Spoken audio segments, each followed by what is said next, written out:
चांदपुर गांव पहाड़ी के नीचे तलहटी में बसा था। वैसे तो वहाँ मौसम बहुत सुहाना रहता था, लेकिन मई जून के महीने में वहाँ बहुत गर्मी पड़ती थी। चांदपुर में रहने वाले कन्हैया लाल को इन्हीं गर्मियों का इंतजार रहता था। कन्हैया लाल का परिवार बहुत स्वादिष्ट जूस और आइसक्रीम बनाया करते थे। उनकी फैक्ट्री में बनाया गया जूस और आइसक्रीम काफ़ी सेहतमंद और स्वादिष्ट हुआ करता था, क्योंकि वे उसको बनाने में कोई मिलावटी चीज़ का इस्तेमाल नहीं करते थे। गर्मियाँ शुरू होते ही कन्हैया लाल अपनी फैक्ट्री में जाकर अपने मजदूर साथियों से कहता है, अरे अरे चलो भाई, काम पे लगने के दिन आ गए हैं। अरे रामू कहाँ हो भाई, हो गई सारी मशीनें तैयार? जी सेठ जी, मशीनें भी तैयार हैं और हम भी तैयार हैं, बस आपके आदेश का इंतजार है। अरे अरे वो तो ठीक है रामू, लेकिन जगन कहाँ रह गया भाई, वो दिखाई नहीं दे रहा। जगन कई सालों से कन्हैया लाल की फैक्ट्री में काम किया करता था। उसका काम आइसक्रीम और जूस को लेकर शहर और गांव की दुकानों में सप्लाई करने का था। कन्हैया लाल जी जगन पर बहुत विश्वास किया करते थे, लेकिन उन्हें यह नहीं पता था कि वो अपने दोस्त मगन के साथ मिलकर उनके खिलाफ साजिश रच रहा था। अरे जगन, समझ में आ गया ना मेरी बात, क्या करना है? बस यही 2 महीने हैं, खूब माल बनाएंगे हम। अरे मगन वो तो ठीक है, लेकिन हम ये काम करेंगे कैसे भाई? तो चल मेरे साथ, मैं तुझे कुछ दिखाता हूँ। मगन जगन को लेकर गांव से दूर एक खेत में लेकर जाता है। वहाँ एक मकान के अंदर उसने जूस की पैकिंग करने की मशीनें लगा रखी थी। जगन वहाँ जूस की पैकिंग करने वाली मशीनें और कन्हैया लाल जी की तरह ही के जूस के खाली रैपर और पैकेट देखकर हैरान रह जाता है। अरे मगन, ये क्या है भाई? अरे जगन, यही तो है हमारी कमाई का साधन। तू बस एक काम किया कर, शहर वाली सप्लाई ले जाने से पहले गाड़ी यहाँ लेके आया कर। बस ये समझ ले कि हम कन्हैया लाल के 2 जूस के पैकेट के 10 पैकेट बनाकर बेचा करेंगे और खूब माल कमाएंगे। ओ भैया, कहते हैं ना, नाम ही तो बिकता है। जगन मगन की बातों में आ जाता है और जगन वैसा ही करता है। वो गांव की दुकानों में तो ओरिजिनल माल बेचता है, लेकिन शहर ले जाने वाली सप्लाई में अपना नकली माल रखकर साथ बेचता था, जिससे उनकी खूब कमाई होने लगी। और इस बात की कन्हैया लाल को कानों कान खबर नहीं हुई। एक दिन कन्हैया लाल का बेटा सूरज अपने दोस्तों से मिलने शहर जाता है और वहाँ पर अपने पिताजी की फैक्ट्री का जूस देखकर हैरान हो जाता है। सूरज बड़े ही शौक से अपनी फैक्ट्री का बना जूस अपने दोस्तों को पिलाता है, लेकिन जूस पीने के बाद उसे लगता है कि इसका स्वाद तो हमारी फैक्ट्री में बने जूस जैसा बिल्कुल नहीं है। वो खाली पैकेट और कुछ जूस और आइसक्रीम लेकर अपने घर जाता है और अपने पिताजी को सारी बात बताता है। कन्हैया लाल भी सूरज द्वारा लाए गए जूस और आइसक्रीम को खाकर देखते हैं। उनका शक यकीन में बदल जाता है। कन्हैया लाल एक दिन जगन का पीछा करते हैं और वो जगन और मगन को गांव के बाहर वाली नकली मिलावटी जूस की फैक्ट्री में रंगे हाथ पकड़ लेते हैं। जगन उनसे माफ़ी मांगता है, लेकिन कन्हैया लाल पुलिस बुला लेते हैं। पुलिस जगन और मगन को पकड़कर जेल में बंद कर देती है और गांव और शहर में फिर से कन्हैया लाल जी की फैक्ट्री का ओरिजिनल जूस और आइसक्रीम बिकने लगती है, जिसे खाकर सभी लोग गर्मी में ठंडक का एहसास लेते हैं। मिट्टी की मुर्गी, सोने का अंडा।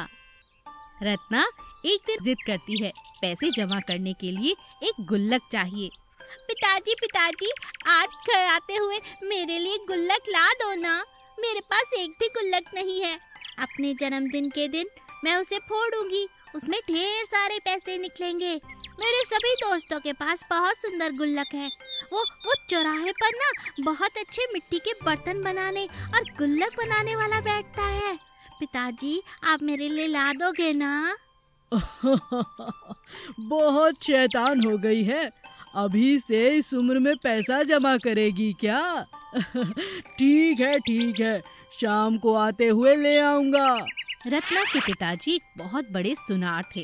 वो घर आते समय शाम को बहुत सारा सोना घर ले आया करते थे। एक दिन उनके पास एक ग्राहक के अंडे बने हुए रखे थे, जो कि सोने के थे। इन अंडों को घर ले चलता हूँ, इस तरह दुकान पर छोड़ना ठीक नहीं, आजकल बहुत चोरी हो रही है।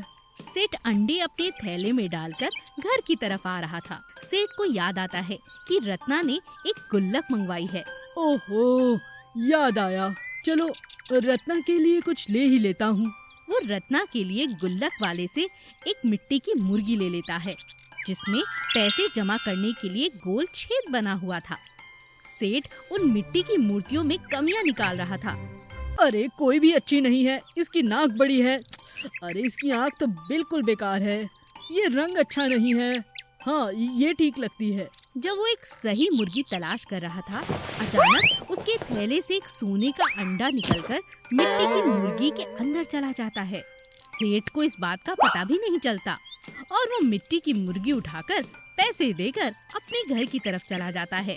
अरे पिताजी मेरे लिए ले आए, पिताजी मेरे लिए ले आए छोटी सी प्यारी सी गुल्लक। रत्ना गुल्लक को पाकर बहुत खुश थी, लेकिन अगले दिन जब सेठ ने अंडों को गिना तो उसे एक अंडा कम मिला। हाय राम, मैं ग्राहक को क्या जवाब दूंगा? मेरा अंडा कहाँ गया? सेठ पूरे घर में तलाश करता है। तभी सेठ को याद आता है कि कल वापसी में लौटते हुए उसने गुल्लक खरीदी थी। वो फटाफट जाकर रत्ना की गुल्लक को देखते हैं।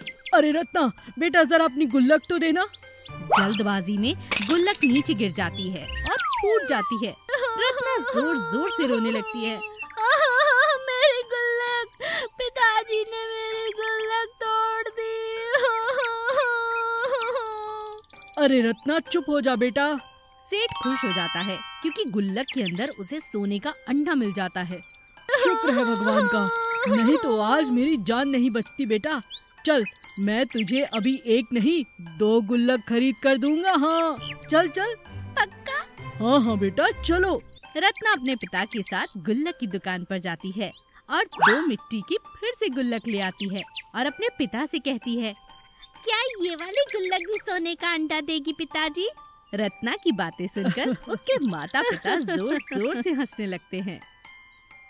सूरजपुर नाम का एक गांव में संजय करके एक आदमी था। उसको देखकर सभी लोग बहुत हंसते थे और चिढ़ाते थे क्योंकि उसको बिल्कुल मूंछ ही नहीं थे। संजय इसीलिए हर वक्त बहुत परेशान रहता था। एक दिन वह अपने दादाजी के घर आए, तभी उसके दादाजी ने पूछे, अरे बिटुआ, क्या बात है, तुम बहुत परेशान दिख रहे हो? दादाजी, सब लोग मेरा मजाक उड़ा रहे हैं क्योंकि मेरा मूंछ ही नहीं है। आप ही मुझे कुछ आइडिया दे सकते हैं? अरे संजय बेटा, तुम एक काम करो, जाकर उस अलमारी में से एक तेल का डब्बा लेकर आना। ये एक जादुई तेल है। तुम इस तेल से रोज तुम्हारे मूंछों पे लगाना, फिर देखना कमाल। कुछ दिन संजय ने जैसा ही अपने दादाजी बोले वैसा ही किया। एक दिन वह जब अपने नींद से उठा, तभी वह आईने में अपना चेहरा देखकर चौंक जाता है। उसके मूंछ बहुत बड़े हो चुके थे और बहुत मजबूत भी थे। जब वह गांव में बाहर गया, सभी लोग उसके लंबे मूंछों को देखकर हैरान रह जाते हैं। तभी उसने एक न्यूज़पेपर में एडवर्टाइजमेंट देखता है। इस साल के मूंछों की प्रतियोगिता सूरजपुर में ही आयोजन कर रहे हैं। जो भी इसमें भाग लेना चाहते हैं, उनका नाम और फोटो हमारे ऑफिस में भेजिए। तभी संजय तुरंत उसके मूंछों के साथ एक फोटो और उसके नाम लिखकर भेजता है। आखिर में मूंछों की प्रतियोगिता का दिन आ ही जाता है। दूर दूर से लोग बड़े बड़े मूंछ लेकर सूरजपुर में आ जाते हैं। उस प्रतियोगिता में सभी अपने मूंछों पर बड़े से बड़ा चीज लगाकर बिना गिरे दिखाना है। पहले एक आदमी आया और 2 नींबू लगाकर दिखाया।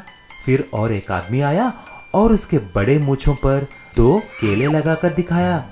सभी लोग तालियां बजाने लगे। फिर एक आदमी आया, उसने 2 पपीता लगाकर दिखाया। और बाद में संजय आया, उसने 2 बड़े बड़े तरबूज दोनों तरफ लगा के दिखाया।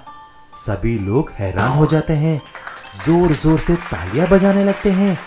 उस तरह संजय को पहला प्राइज मिल जाता है और साथ ही उसको 1 लाख रुपए भी मिलता है। संजय खुश होकर सबको ये बात बताता है। अरे देखो गांव वालों, मुझे सभी चिढ़ाते थे ना कि मुझे मूंछें नहीं है। अभी देखो, मूंछों की कंपटीशन में फर्स्ट प्राइज मिला है। लेकिन ये देखकर संजय का दोस्त बलवीर को अच्छा नहीं लगा। इसके बारे में कुछ करना चाहा। इसीलिए रात के समय बलवीर धीरे धीरे से संजय के घर एक कैंची लेकर जाता है। संजय को सोता हुआ देख उसके मूंछों को काटना चाहा, लेकिन उसको पता नहीं है संजय उसका रखवाली के लिए एक कुत्ता पालना शुरू किया। जैसे ही बलवीर संजय के पास गया, तुरंत कुत्ता बलवीर को काट देता है। हे भगवान, बचाओ बचाओ, मुझे बचाओ, कुत्ते ने काट लिया है मुझे। चिल्लाने की आवाज सुनकर संजय और उसके दादाजी उठकर बलवीर को बहुत पीटते हैं और बलवीर को पुलिस के हवाले कर देते हैं। तब से संजय लंबे मूंछों वाले के नाम से मशहूर हो गया।